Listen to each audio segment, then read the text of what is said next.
như vậy tranh đẹp thì muốn nên gờ đó là quên lời đang quên hơi là quên nó đẹp hay ngại nè tranh gờ đẹp đó là quên hơi quên nè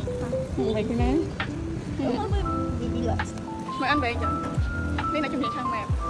mày ăn về chưa sao lại trong nhà mày ăn về hơi chưa I don't know tại sao thì bọn mẹ có một cái phải chỉ cần Apple từ đã nên nó phải từ cái tên rồi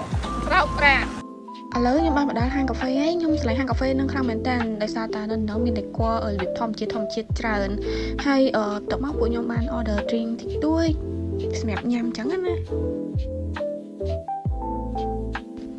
ហើយសម្រាប់វីដេអូហ្នឹងក៏អត់មានអីច្រើនដែរអ្នកទាំងអស់គ្នាគ្រាន់តែចង់បង្ហាញអ្នកទាំងអស់គ្នាថាពេលពួកខ្ញុំដែលខ្ញុំដប់ដងធ្វើអីខ្លះចឹងណាគ្រាន់តែពិភាក្សាគ្នាពីរឿងការងារឬក៏